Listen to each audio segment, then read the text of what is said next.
Hello, this is Michael Littlecrow from Open Global Village, Original People's Education Network.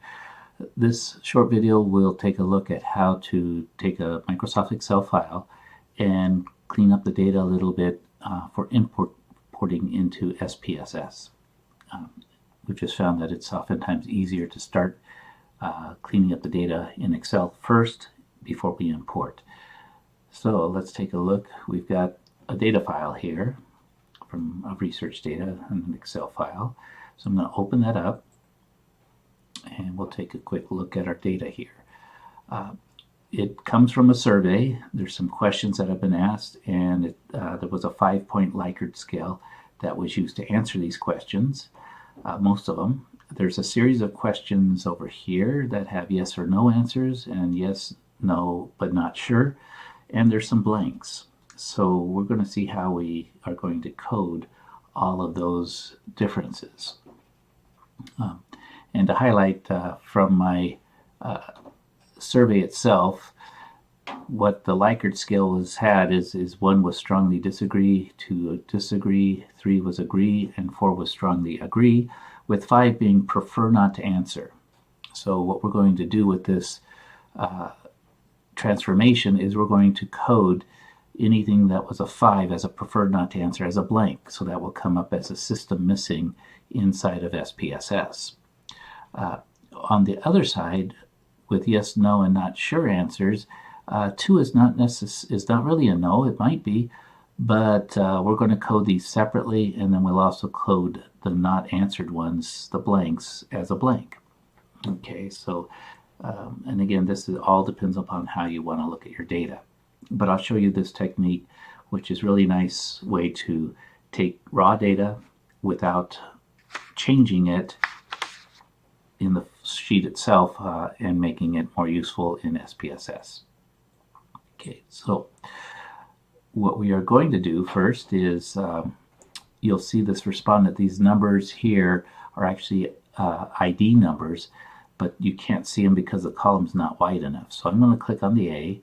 And then if I come over, the cursor now has a line look with arrows on it, and I can widen the cell. So I do that so that the numbers are fully visible. Then what I'm going to do is I'm going to come down here to where the tabs are, and notice it's got sheet 1. I'm going to rename that.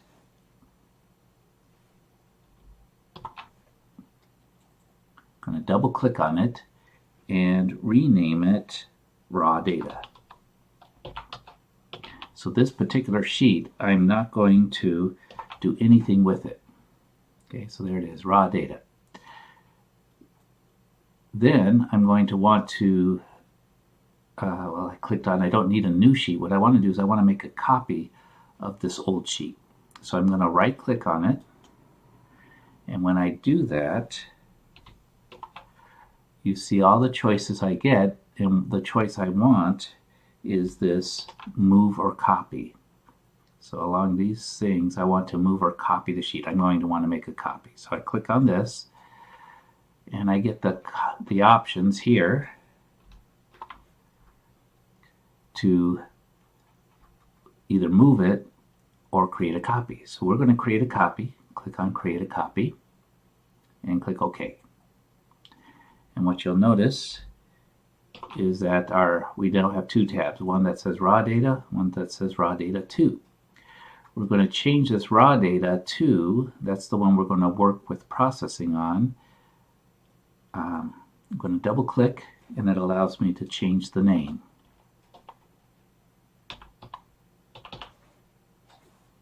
Okay, we'll just call it process. There we go. So now we have 2 tabs down here, the raw data and the process data. Okay, so I'm going to use something called conditional formatting, and here's what we're going to do. The basic structure of an if statement is you put the equal sign first. That lets Excel know that some kind of a calculation is going to be done. We're going to say if something is true, then do something.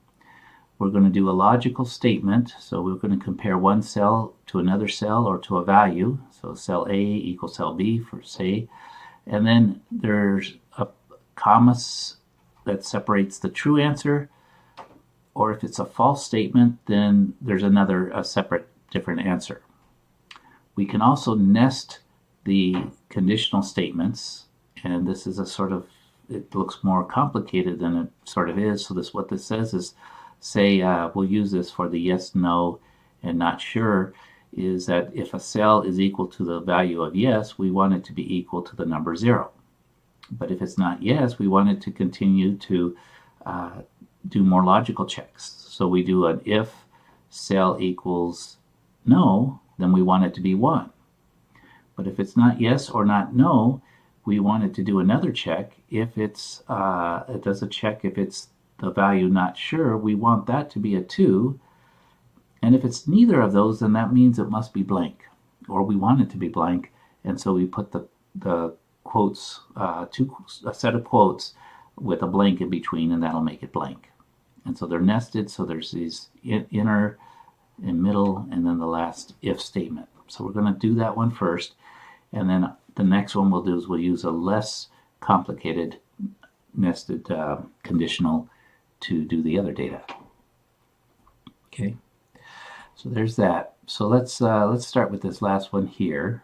So notice I'm on the process data tab, not the raw tab, the process data tab. And what we're going to do is I'm going to click on this first cell, which currently has the word no. I'm going to come up to where the formula bar is, and you can see the formula bar here underneath where it says no. What I'm going to do is I'm going to delete the word no. I'm going to put the equals if, so we're starting into an if statement, and it helps us out because it pulls up what we've used recently.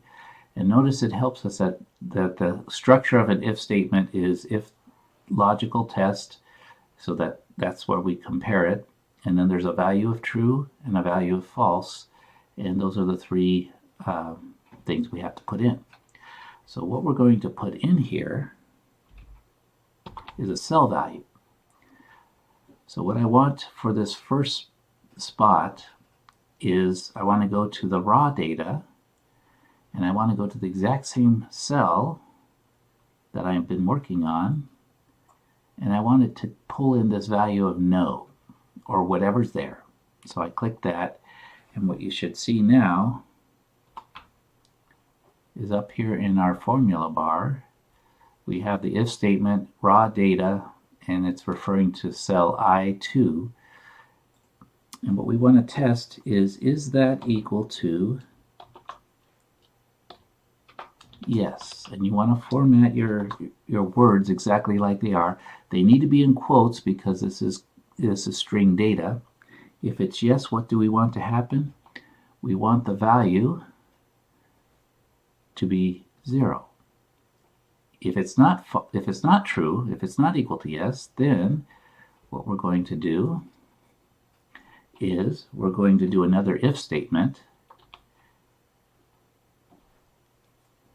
And let me get out of this screen up here, and I'll type it and I'll show you at the end. We're going to do if, and what we're going to do is we want to check the value of that table. So we have to go back down to raw data,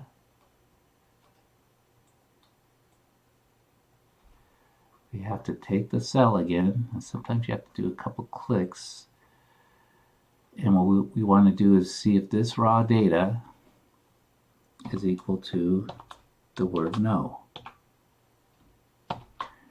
Notice the two quotes around there.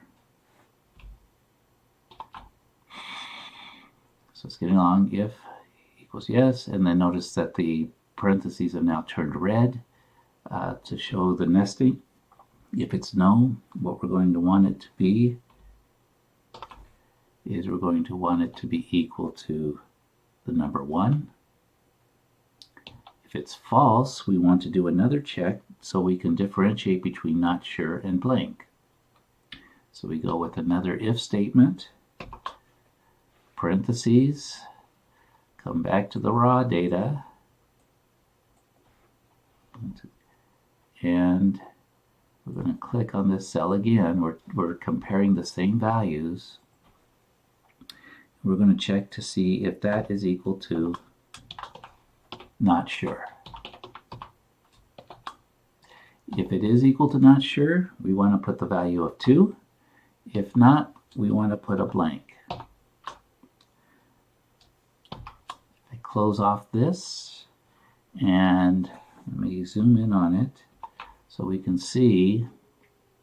So this last parentheses goes with the purple, but we now need a closing parentheses for the red and a closing parentheses for the white. So not sure will be a 2. If the final thing is, if it's not, we'll just make it blank. So what I need is I need 2 more parentheses, and notice they're color coded to go with the ones that we started with. So now we know we've got a enclosed parentheses, that every parentheses has 2, right? There's a left parentheses and a right parentheses, and the color coding should help us to see that we have 3 left and 3 right. Otherwise, we're going to get some kind of an error. Okay. I'm going to hit enter. And notice the value, since I'm in the process data, has now changed to a 1 because it was no. And instead of having to do this for every cell, if you like the practice, you can. What we're going to do is we're going to click on the cell, and I'm going to click on the corner, the right lower corner, and I'm going to drag down, which will copy the formula. And the formula will make reference to all these cells as I go down, which is a really cool feature of Excel. So just keep coming down, and notice everything has changed, either the 0 for yes, 1 for no's, 2 for not sure, and if it was blank, it's left blank. So the data is kind of cleaned up. It's looking nice. Now, I might want to do the same thing with the yes, no's. The only thing is I don't have a not sure here, but it probably doesn't matter much. If I want yes to be 1, I can just copy this way, or yes is 0 and no is 1, and then I could copy down.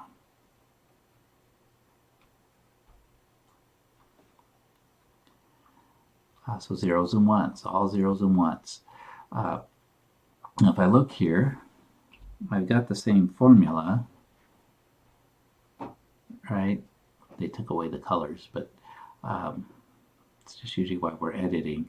So it is the same. Yes is 0, no is 1, and not sure. You could take away the not sure because you don't have it, but it's fine. It's not going to hurt anything because there are no not sures. But as I examine this data, for some reason I say, hey, I want this, because the way the question was coded, I want it reversed coded. So I actually, in this case, want yes to be 1 and no to be 0, so that it fits better for whatever reason. So what I can do here is, for this particular one, just using the same data, I could just change the 0 to a 1 and then change the 1 to a 0. So it's kind of, and then I'll hit enter. Now it's only done it for that one cell. So to change this reverse coding, I need to copy it down. And all my cells are automatically changed. Zeros become 1, 1s become 0. I reverse coded this cell. So that's a nice, powerful feature of Excel that we can use right there. So the last thing we're going to do is we're going to do a similar thing for the numbered cells. However, if it's a 1, 2, 3, or 4, we just want to leave it alone. If it's a 5 or a blank, we want it to be blank. So the logic I came up for this, again, I'm on my process tab now, not the raw data. We've done nothing to the raw data. It's still here, nice and clean. So on the process tab, I'm going to do the same thing. I'm going to come to this 4, and I'm going to change it to equals.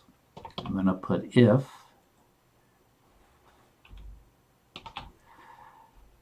and the test I want to do first is I'm going to test if the cell is equal to 5, because then I can put in a blank.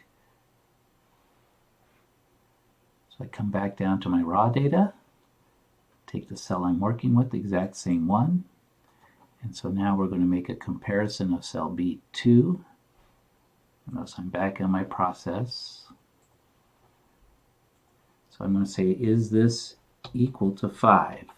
If it is, and notice I don't have the quotes on here because it's a number value. If it's equal to 5, I'm going to want it to put in a blank because that's a not answered. So I put in double quotes. That's a blank. If it's not equal to 5, so the logical test was false, I'm going to put in another if statement. And the reason I'm doing this is Excel will read a blank cell as if it has a value of 0.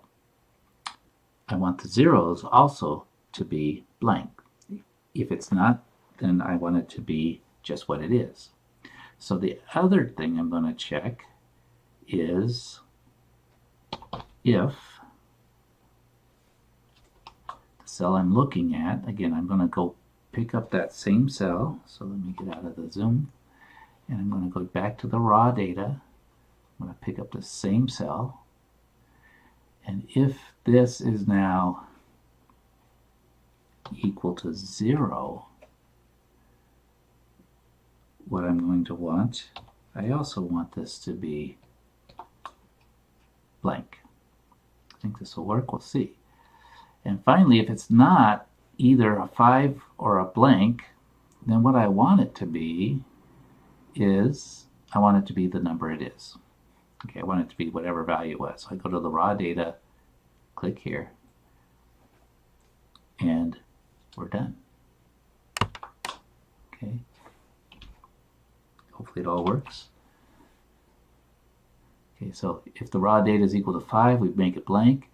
If the raw data is equal to 0, we make it blank. If the raw data is anything else, it's going to be equal to itself. So the only thing, we're almost done, I need to finish closing out the parentheses because I've got two. I've got a red and a white. Here's a red and there's the white. So I've got two left-hand parentheses and I've got two right-hand parentheses. So we'll hit enter. And let's see if this works. So we got to be careful here because we don't want to take our yes/no data and do stuff with it. So it's only these ones that are that have the numerical data. Okay. Now it looks like nothing happened, but what has happened, if I click here, it's actually copied over the formula. And as long as it's not a 5 or a blank, it's changed it. Now watch when I copy this same set of data down, clicking on the lower right corner with the black cross. I'll just go one down and notice that 5 has now become blank. Okay, so I keep continuing down. Let's see what happens to this blank, and hopefully it becomes blank. It stays blank, good. And all the 5s are going to turn to blanks. Okay. And it just, SPSS with their system missing, it seems to read the blanks better than another number. So this was the way we dealt with it, and basically taking the statement of 5 out of there. However, when we go back to our raw data, all our raw data is there. So this comes directly off the surveys, been inputted just as it is in the surveys, but now we've got to process data.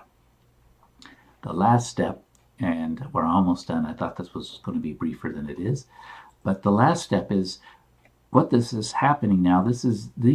Each cell is linked to the raw data. What I want to do is I want to get an Excel sheet that actually just has the new values in there.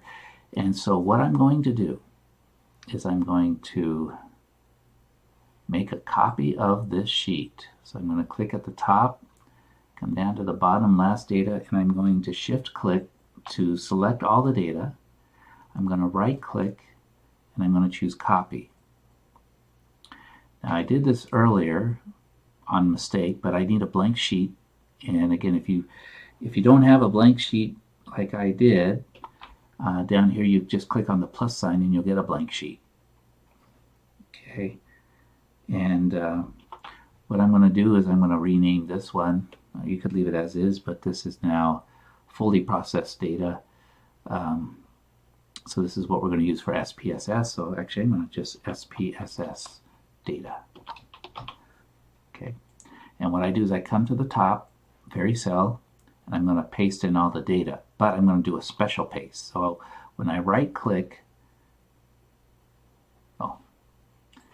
Excel is one of these weird things. Once you copy, you have to paste right away, or else it forgets what it was going to copy. So I've got this selected. Let me do this again. I'm going to right click, copy, not cut, copy, and then I'm going to go to my page, click here, and then when I right click, I want to paste special. So notice this option to paste special. When I do that, I have all these other options. So let me zoom back out. The one I'm going to want to use is the one that says values.